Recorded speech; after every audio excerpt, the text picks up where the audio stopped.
마태복음 제3장. 그때 세례 요한이 이르러 유대 광야에서 전파하여 말하되, 회개하라, 천국이 가까이 왔느니라. 그는 선지자 이사야를 통하여 말씀하신 자라. 광야에 외치는 자의 소리가 있어 이르되, 너희는 주의 길을 준비하라, 그가 오실 길을 곧게 하라. 이 요한은 낙탈털 옷을 입고 허리에 가죽띠를 띠고 음식은 메뚜기와 석청이었더라. 이때 예루살렘과 온 유대와 요단강 사방에서 다 그에게 나와 자기들의 죄를 자복하고 요단강에서 그에게 세례를 받더니, 요한이 많은 바리새인들과 사두개인들이 세례 베푸는 데로 오는 것을 보고, 독사의 자식들아, 누가 너희를 가르쳐 임박한 진노를 피하라 하더냐. 그러므로 회개에 합당한 열매를 맺고 속으로 아브라함이 우리 조상이라고 생각하지 말라. 내가 너희에게 이르노니 하나님이 능히 이 돌들로도 아브라함의 자손이 되게 하시리라. 이미 도끼가 나무 뿌리에 놓였으니 좋은 열매를 맺지 아니하는 나무마다 찍혀 불에 던져지리라. 나는 너희로 회개하게 하기 위하여 물로 세례를 베풀거니와 내 뒤에 오시는 이는 나보다 능력이 많으시니 나는 그의 신을 들기도 감당하지 못하겠노라. 그는 성령과 불로 너희에게 세례를 베푸실 것이요, 손에 키를 들고 자기의 타작마당을 정하게 하사 알곡은 모아 곳간에 들이고 쭉정이는 꺼지지 않는 불에 태우시리라.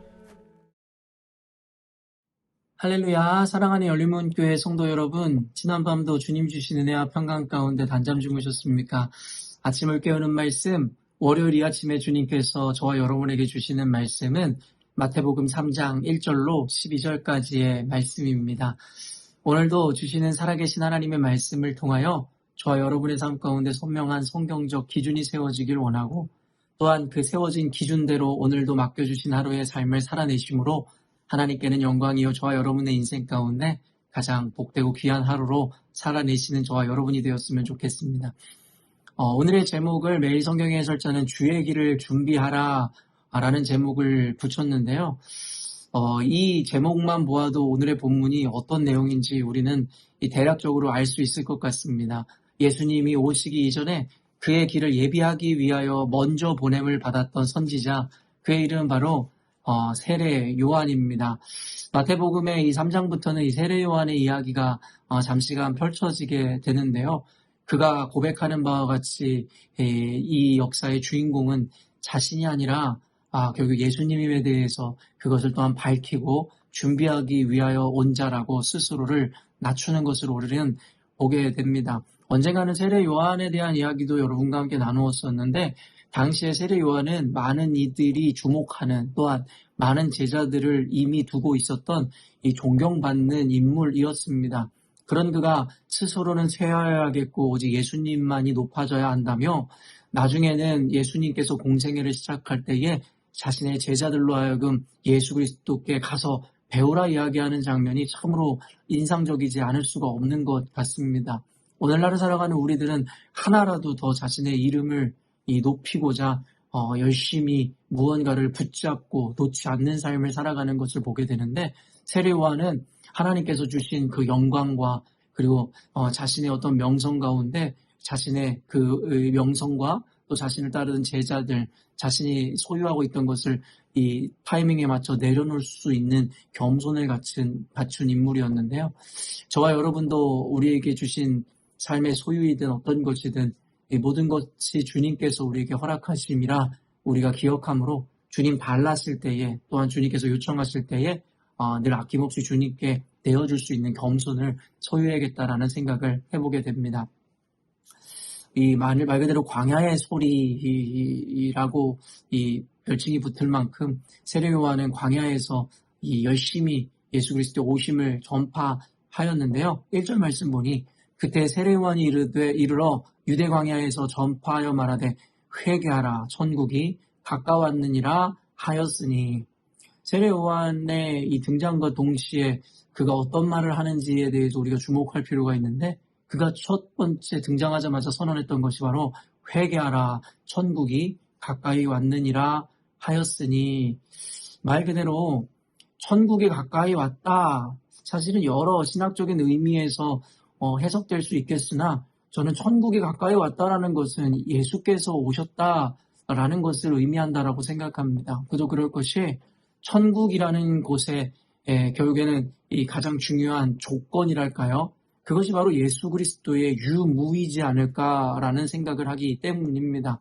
어떤 믿음의 선진이 고백한 바와 같이 내가 죽어 지옥에 갔는데 그곳에 예수님이 계시다면 그곳은 나에게 천국이나 다름이 없을 것이다 라고 이야기하고 선언한 것을 우리는 기억합니다. 단순히 천국과 지옥이라는 것은 우리가 생각하고 바라고 어떤 느끼는 그런 류의 어떤 조건을 가진 장소나 공간이 아니라요. 예수 그리스도의 유무에 따라 그것이 천국이 되기도 하고 지옥이 되기도 한다라는 고백인 것이죠. 그 믿음의 선진의 고백처럼 결국에는 예수 그리스도께서 함께 하신다면 그 어느 곳이나 우리에게는 천국이 될 수 있음이라 우리는 적용할 수 있는 것이죠. 그렇기 때문에 천국이 가까웠다라는 이 말도 결국에 예수께서 도래하시고 임하실 날이 얼마 남지 않았다라고 해석할 수 있을 것 같습니다. 이제 곧 예수 그리스도의 공생에 그의 복음 전파 사역이 시작될 것이기 때문이죠. 그런데 또 한 가지 주목해야 되는 것이 그 이전에 회개하라라는 메시지가 먼저 선포되더라는 것이죠. 회개하여야 결국에는 예수 그리스도께서 오실 때에 그를 마주할 수 있기 때문일 것이라고 해석할 수 있는 것이죠. 결국에는 예수님이 오셔도 그 천국이 임하여도 회개하지 않은 자에게는 스스로를 낮추지 않는 자에게는 예수 그리스도와 그 천국은 아무런 의미가 없다라는 것과 똑같은 것입니다. 마태복음 오늘 3장만 봐도요. 이 세례 요한의 이 회개의 선포 이후에 지속적으로 그 이 회개라는 단어들이 계속해서 등장합니다. 11절만 봐도 나는 너희로 회개하게 하기 위하여 물로 세례를 베풀거니와 내 뒤에 오시는 이는 나보다 능력이 많으시니 나는 그의 신을 들기도 감당하지 못하겠노라. 그는 성령과 불로 너희에게 세례를 베푸실 것이요. 결국에는 자신의 자리를 내어주며 자신은 오실 메시아를 준비하고 기다리는 이 사람일 뿐이고 결국에는 내가 온 이유도 결국에 너희들을 회개하게 함으로 그 오실 예수님 메시아를 온전히 받아 누릴 수 있게 하기 위해서다라고 하며 자신의 역할에 대해서 분명히 보여주더라는 것이죠. 그 역할이 바로 회개를 선언하는 것입니다. 우리가 잘 알고 있는 이 기독교 역사에 있는 또 근대에 있어서의 그 대부흥 운동이라는 건 너무나 잘 알고 있는데요. 영국에서 일어났던 웨일스 운동이라든가 1907년도에 있었던 평양 대부흥 운동 공통점이 무엇입니까? 단 한 사람의 몇 무리의 회개에서부터 이 폭발적인 부흥이 일어났다라는 것이고 그 이전에 어떤 배경이 있습니까? 영적 암흑기, 영적 침체라는 것이 있었습니다. 저는 이와 같은 정황과 말씀을 보면서 오늘날의 시대가 이제 곧 이 부흥을 기다리고 갈망하는 때가 도래한 것이 아닌가라는 생각을 해보게 되는데요.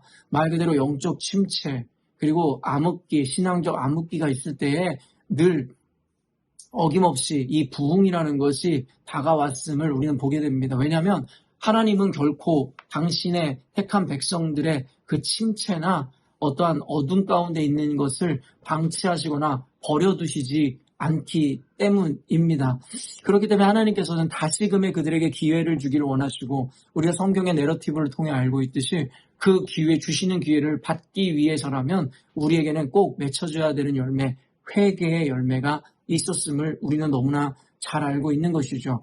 그래서 지금 이야기한 이 시대적인 흐름, 성경의 내용들이나 지금 세례 요한이 예수 그리스도의 오심 이전에 이 회개를 선포하는 장면을 통해서 오늘날의 이 영상을 보는 저와 여러분이 예수 그리스도 다가올 그 부흥을 경험하기 위해서 우리 안에 선행되어야 되는 그 조건이 무엇인지에 대해서 분명히 인식할 수 있을 것 같은데요. 그것이 바로 회개라는 것입니다.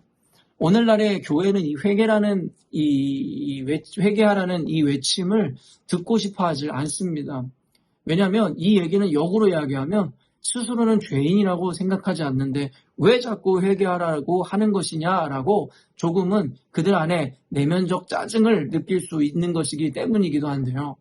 스스로를 의롭게 여기는 것. 근데 이것은 가만히 보면 성경의 맥이랑 구원을 받는 자녀들의 모습과는 전혀 다른 모습임을 우리는 알 수 있습니다. 성경에서 맺혀지는 당연한 열매 가운데, 자연스러운 열매 가운데 구원을 받는 백성들에게 맺어지는 열매는 겸손이며 스스로의 죄인됨을 분명하게 인식함으로 회개의 자리로 나아갈 수 있을 때라야 주의 구원이 임함에 대해서 분명히 이야기하더라는 거죠.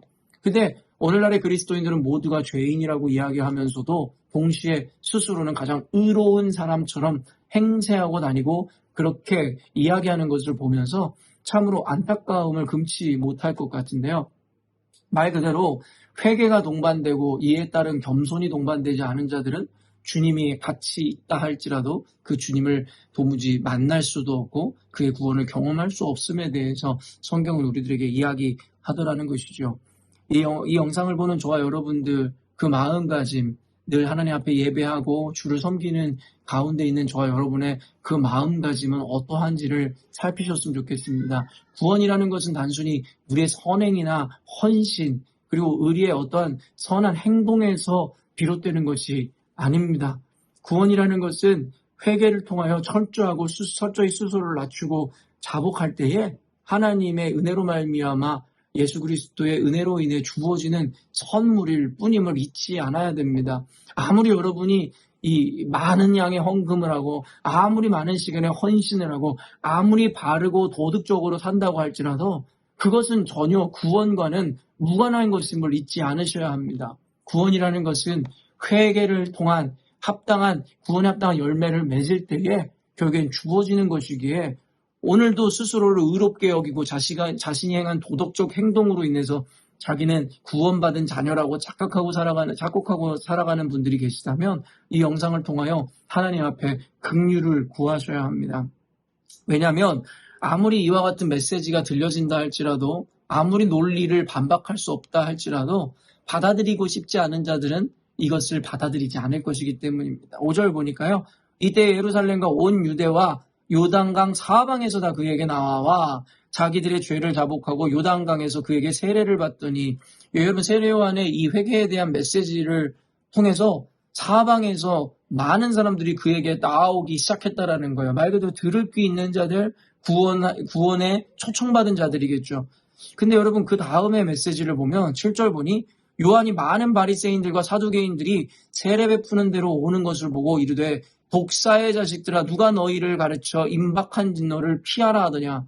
그러므로 회개에 합당한 열매를 맺고 결국엔 그 얘기를 듣고 구경하러 왔었던 바리새인들과 사두개인들에게 너희들은 구원을 받을 임박한 진노를 피할 자들이 아니다라고 이야기하며 너희들이 여기 오기 이전에 회개에 합당한 열매를 맺으라라고 이야기하더라는 것이죠. 말 그대로 형식적 세례를 받기 위해 세례 요한을 찾지만 결국엔 그들의 마음 가운데는 도무지 이 회개의 열매를 맺고 있지 않았다라는 것이고 그것은 겸손 내지는 스스로의 죄인됨을 인정하는 마음이 없었다라는 것입니다. 요 몇 주간 계속 강조되어지고 있는 형식주의적인 그리스도인 어떤 율법주의적인 그리스도인들에 대해서 계속해서 비판하는 이야기들을 여러분과 함께 나누었는데요.